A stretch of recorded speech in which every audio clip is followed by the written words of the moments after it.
Do good work is not a label, but a way of living. It is the constant and diligent effort to achieve a new level of excellence in one's own life. It is the hidden inner beauty behind the struggle to achieve excellence. It's not perfect, but imperfect. It is the effort, discipline, and focus that often goes unnoticed. The goal of Do Good Work is to highlight that drive. The guests I have on this show emulate this drive in their own special way. You'll be able to apply new ideas into your own life by learning from them. We will also have one-on-one episodes with me where we'll dive into my own experience with entrepreneurship and leadership. Every episode is designed to provide you with ideas that you can apply and grow in excellence in all areas of your life, business, and career. Today on the show, we have James Binford. He's a technologist and change agent and has experience working with companies like Google and KPMG and is now working with an outstanding cloud security team at US Bank. He's the VP of Cloud Security Solutions, and he's on a mission to bring people together to help them leverage technology to produce outstanding outcomes. James, thanks so much for being on, man. Yeah, thanks for having me, Raul. Very good to be here. Awesome, man. So specifically for digital transformations, I think that term gets thrown out a lot in the marketplace. For us who are unfamiliar with that and the importance of how digital transformation is essential right now, can you walk us through just the high-level definition? What is digital transformation and why should we care about it? Yeah, my definition of digital transformation is realigning your business processes, your technology processes, and your way of doing business to take advantage of the latest and greatest technologies that are available today. Obviously, I'm a cloud guy, so I think a lot about cloud. Mm-hmm. When I think digital transformation, I'm thinking about how do we deliver value to our customers more quickly? Mm-hmm. How do we work in a more agile fashion so that we can try new things more often and more quickly and come to the best new idea as quickly as we can? And I think one thing that people don't really talk much about, but that's really a key, how do we stay relevant in an incredibly competitive marketplace where we're playing against both large players and small, scrappy startups that don't have a lot of the baggage, if you will, that we might have as a larger and more mature organization. Interesting. So the three components: value, agility or quickness to hit that value to the marketplace, but also relevant in order to kind of just deliver the pure value, not the rest of the baggage, right? Yeah, that's it. That's exactly right. At the end of the day, our goal is to deliver, and I say our goal, a business's goal is to deliver value to its customers where the customer is and as quickly, as close to when the customer needs it as possible. We have a lot of really good technologies that, come out and let us do that, but we're not all ready to use those technologies yet because they do require us to look at the world a little bit differently and to execute on our strategies a little bit differently. So I want to touch on a little bit on the baggage piece in a bit, but I want to hit specifically, what is your strategic mindset when it comes to analyzing different technologies and be able to hit these three prongs approach? And also looking at your organization versus, because every organization that does the strategy thinking has to look at themselves first before they can adopt something. So what's your strategic mindset around that? And how do you set up those either thought experiments or even internal beta tests? Yeah, it starts with the customer. What is it that we're trying to deliver to the customer? What will the customer want today and 5 years from now? I think that's really the most important question you have to ask when you're building out a strategy, because that's who you're delivering the value for ultimately. Mm-hmm. And then as you build out that strategy, maybe you pick 2 or 3 areas that you think are going to be important to your customers over the next 5 years. Generic use case for a bank might be, mobile banking. You want to be where the customer is, which is mobile, and you want to offer them products that are going to be important to them at the moment that they see them. Right. So maybe that's one of the things that you focus on. The next step then, once you know what you think, what you want to deliver for the customer, I think the next step is, like you said, looking inside, looking internally at what the processes to deliver that value would be today versus maybe what the best in the industry are doing. Can the best in the industry deliver more quickly than you can? If so, why? And that's the thought experiment. You start to compare yourself against maybe an imaginary best, right? Maybe there isn't really the best in industry. That's good. You imagine what the best in industry would be. Maybe you take the best parts of your direct competition and you imagine them all together, right? And then you do a gap assessment of what is it that we're missing that this theoretical best in breed company is offering. And you start to build your strategy from there. So when you do that specifically, you're working both with the product and the marketing team, or is this just the data that's on the technology side? So for me right now, it's more, my focus is more on the security side of things. Mm-hmm. But when I'm working, when I'm working with another organization, I may be thinking more about what they're delivering. I'm dying on this particular hill. Sorry It's okay. about that. Can we ask me that again? So we'll go back. So Art, just cut out that question, please, Art. So when you're developing that strategy, you're talking about customer first and customer centric strategy. In departments, are you working a lot with the marketing side or product development side? Especially, I know you're in cloud, but do you also take what other departments are taking in regards to market intel? I work very closely with application development and delivery teams. My focus right now is primarily security. So I'm thinking more, well, I am thinking about what the marketing team is interested in. My focus is more on how people are going to be interacting with the application and how I can enable our business and DevOps and application teams to deliver that value quickly and securely. Interesting. So as you're being able to lead a transformation, how have you kind of become a trusted advisor to a team and being able to kind of tidal wave this whole shift to adopting new technologies in order to become more relevant, to be more competitive, to have more value? Yeah, I'm glad you brought that up. I think that is such an important skill. Anybody who wants to bring change to an organization, the first thing you have to do is become that trusted advisor. I think that really starts with listening to your customer and understanding what it is that their needs and their goals are. Mm-hmm. A trusted advisor will subordinate themselves to the needs of the people that they're working with. Mm-hmm. So you listen to the problems, and if you listen deeply enough, you'll find the opportunity to ask really good questions. Mm-hmm. The difference between a good question and a really good question is about depth and breadth. A good question, and ideal in technology, right?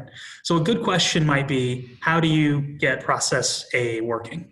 A great question takes in process A, but it also thinks about the operational impacts of making changes to process A, the strategic impact. What is my impact? What if I change process A? What will that do for my organization? And how does it fit my strategy? And you can't get to that depth of questioning without really listening to what it is that your client, right? And I'm working inside the organization, but everybody's still my client at the end of the day. Yeah. At the end of the day, I'm trying to help everybody achieve their goals, right? Whether they're my peer in the organization or not, right? So asking those questions, listening and asking those questions is key to becoming a trusted advisor. That's step number one. And you're setting up those feedback loops also with the team, users, or even with the marketplace itself to be able to get that data. That's absolutely right. So you've got automated metrics that you can use. For instance, if you're delivering new resources to one of your development teams, you can measure how quickly you deliver those resources, how quickly they can use those resources. So that's one of those feedback loops. How well are my technological processes working? Mm-hmm. And then the other feedback loop is directly with the customer. How happy is the customer with the way that I'm delivering those services? Do they actually enjoy the process? Is it something that they want to use over and over? And even though I'm thinking primarily inside of a security context, I think those are questions that you can ask more broadly across your organization, and certainly of your customer, and it's relevant across the organizational stack. And I like that. And I want to break that down for our listeners too. So when you're developing strategies, being able to ask those questions in regards to how will this tactic or this, point A shift our approach in this side of the company, the operations? How will this shift our marketing spend? How will it shift our perspective in regards to operational costs or human capital? And also, like you mentioned, and I want to really focus on it because it's a little subtle, is that having the KPIs, the key performance metrics that you can automatically measure outside of just human interaction and feedback loops. I think it's marrying both the hard metrics that you can continually measure within your company, and you don't need to measure like 20 of them, right? There's usually 5, 3, or even 1 that you really need to measure. Having that automatic data come in, marrying that to what your users, your customers, the marketplace is telling you, because the marketplace is organic. It's not flat. It's not a system. It's not a machine. Right? Yeah, it's crazy.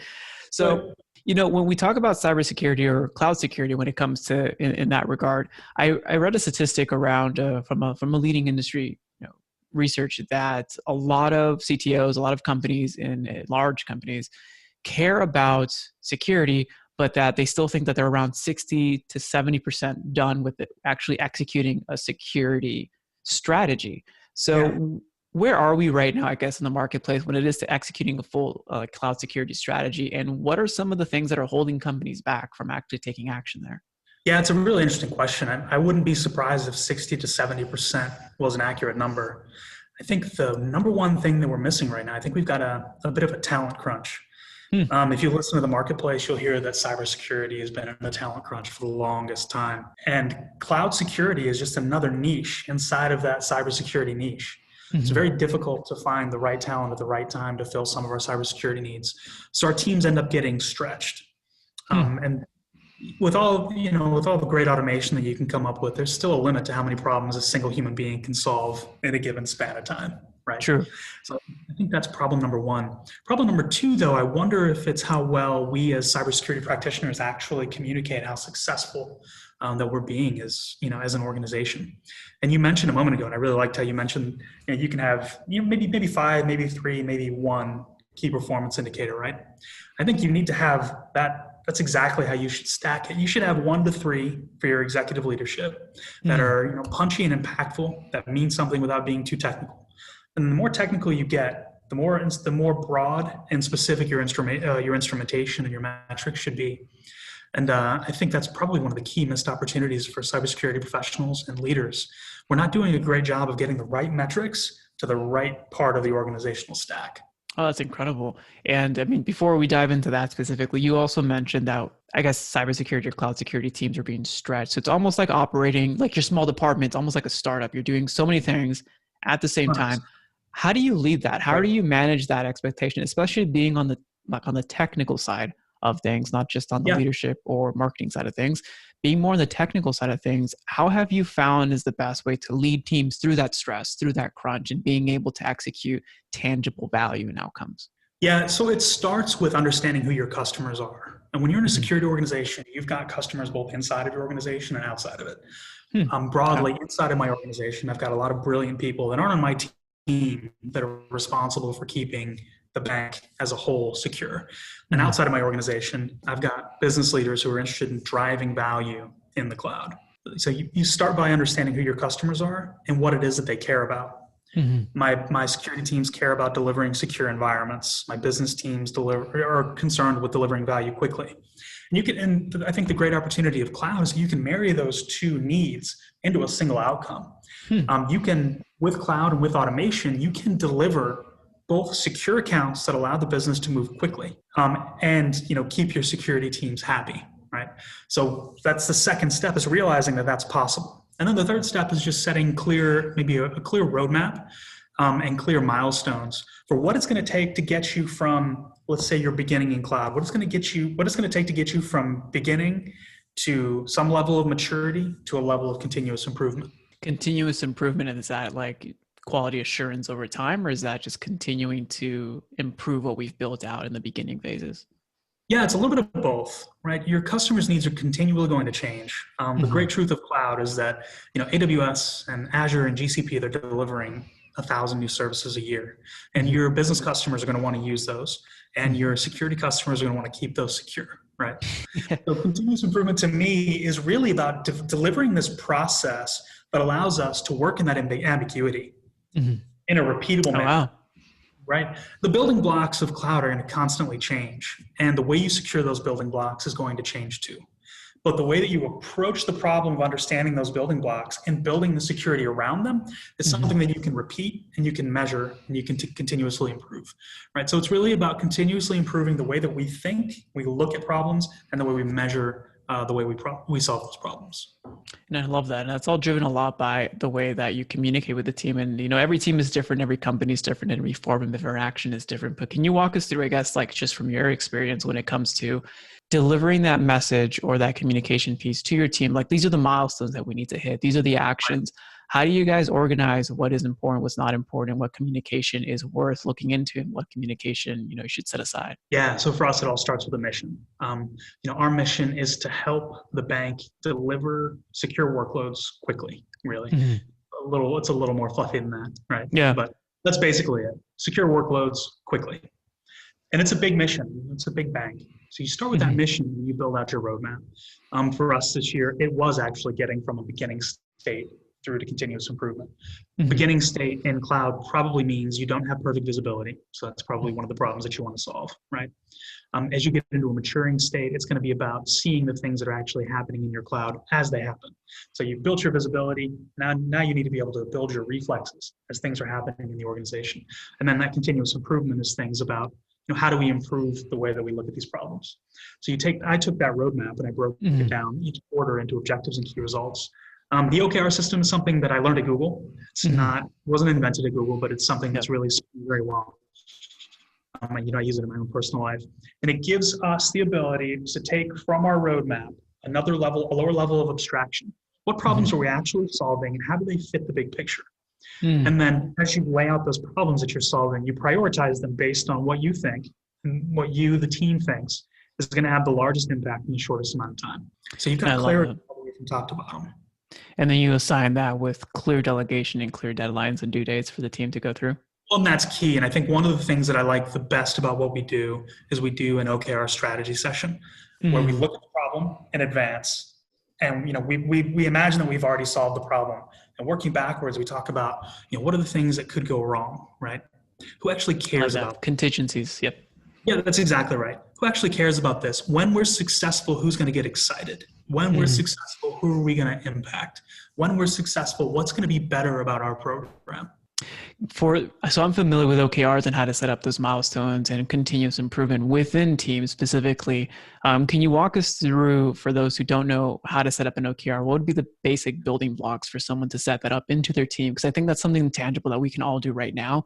If you have a mission, if you have a roadmap, a milestone, whatever it is, you can set up these building blocks in order to have continual steps. So how do you set that up? Yeah, so first you have to understand the big picture. So you'll break, if you've got a roadmap, I always choose a quarter as my unit of time, right? There's got to be a start and an end. So I always choose a quarter. It fits well. It fits with the way most companies think, right? So it's easy to communicate. And I look at my roadmap and I say, okay, what are the big objectives that if I tackle them are going to get me check marks on my roadmap, right? Are going to get us one step closer to that big mountain at the end of that roadmap. So you start with 4 or 5 objectives, maybe more if your team is bigger. And then you think another layer down. What are the key results that I need to accomplish? And how can I measure them to actually make that objective? So if your objective is to automate, just a generic one, automate cloud security processes, your key results might be automate account creation measured by how quickly a new account can be provisioned and how many built-in security guardrails are delivered with that new account, right? And you break the problem down into 5 or 6 of those. You prioritize them and you get to work. And the benefit of it is you've always got a clear narrative for you and your team. And it's also really easy to communicate out across your organization what it is that you're doing. Having worked in more traditional organizations and in tech organizations, one thing that I've noticed is that very few teams inside large organizations actually communicate what they're doing. Yeah. I think it's just because it's hard to tell the story. You've got so many, especially in security, you've got so many millions of things that you need to tackle, right? Yeah. And putting them in OKRs gives you a story. It's basically a playbook that you can share across the org. And there are added benefits there, right? You can have other people, challenge your ideas, right? Is that really the right thing for you to be working on given the organizational context? Maybe to you it is. Maybe to your peer on the other side of the organization it isn't. It's good to have that feedback and also to have a tool that you can communicate cross silos, across teams specifically. And I think that's important. There's one more benefit. Sorry. No, go for it. I was going to say there's one more benefit, especially in organizations that are moving quickly. It gives you an anchor around which to align your work. If you've ever worked in an organization where it's not clear exactly what your objectives are, and you've not shared those objectives to other teams, you find that it's really easy to get pulled in 15 different directions. Yeah. Going back to the fact that we have a billion problems to solve.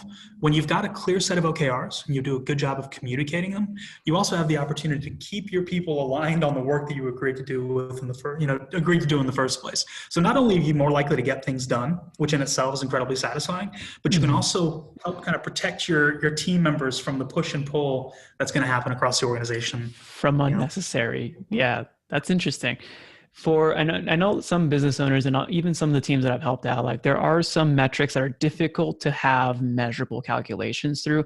How have you and your teams resolved those issues? If it's less tangible, the metric, let's say it's improvement in someone's growth or learning curve, improvement in a soft metric that I call soft versus hard metrics. Sure. Like how have you been able to measure that as you've grown teams, as you've led teams? Yeah, that really comes down to going back to being a trusted advisor. One of the benefits of building that trust is that you'll also get really good feedback about the way things are going, from that customer's perspective. And in this world where we all are delivering value for a bunch of customers internally and externally, that's incredibly valuable. It's really important that the people that you work with trust you enough to give you good feedback, right? That you can act on. And I think that's really one of the best ways to solve those soft metrics problems is to ask. You can do that through surveys, but I find that a little bit impersonal. Maybe for field operations, it makes sense where you're touching a bunch of different users. It probably makes sense. But where I'm working with my peers and I want to know, how do you feel about how my team is delivering value to you? I have constant one-on-ones, maybe at least once a month with some of my key stakeholders, key partners. And I just ask those questions. How do you think things are going? What are you concerned with? What would you like to see changed? You don't get metrics that way, but you do get feedback, right? Which can be translated into metrics. And I was going to ask you, do you have like a set agreement where this set of feedback equals, let's say, a 3 out of 5, and this metric is a 5 out of 8? Like, do you translate that feedback into metrics or not? That's a good idea though. No, I've not thought to try that. That might be something worth trying. Yeah, as long as two parties agree, because that's a solution, not the solution, it's a solution where two parties agree on a set form of metrics, and then you'll be able to gauge, ideally using Fibonacci instead of like 1 through 10 in order to gauge the level of weight. But the feedback, I think, is also invaluable because from there you have clear, tangible things that you can take action on in order to resolve a real business need if it relates to the actual mission or the milestone that you're reaching. Yeah, exactly. And I think you're making it's really interesting. I'd never thought of doing it that way. But the point that you need feedback to be successful, I think, is so key. We can often be very afraid to ask for feedback for fear of constructive criticism, but it's the only way that we're going to get better, right? So it's important that we open those lines of communication. Absolutely. And I think really to wrap this up, I think we can go really deep into cloud security and more questions around that. But I really want to understand, in regards to all of your experience working with US Bank, working with Google, working with fast or large growing companies, what is the most exciting thing that you've been working on with these teams? What really gets you guys excited, and what's something that you look forward to as we near the next decade here? Yeah, I think I'm excited to see what new opportunities automation gives us. There's kind of a cloud of fear around automation and what it's going to do to change our career trajectories and potential negative impacts that it's going to have on the world. But I think automation is going to empower us to do things that we've never even imagined being capable of. If you think just 5 years ago, very few of us would have imagined that we could deliver basically entire data centers to our customers at the snap of a finger and bake in security guardrails that help them avoid some of the most common misconfigurations. And that's just 5 years of difference. What's the next 5 years going to bring? That's what excites me. Solving big problems with automation, because it's just going to unlock new big problems. So I'm curious to see what those new big problems are going to be. And I see that I spoke to a gentleman out of in Oakland, so a little north of Silicon Valley, but they're venture back. But he was talking about how AI is only going to make humans better. Like, was it like the Go player who the AI obviously beat everyone at Go, however, or even in chess, right? But that also challenged the world's best to think and learn new strategies or new patterns in order to combat.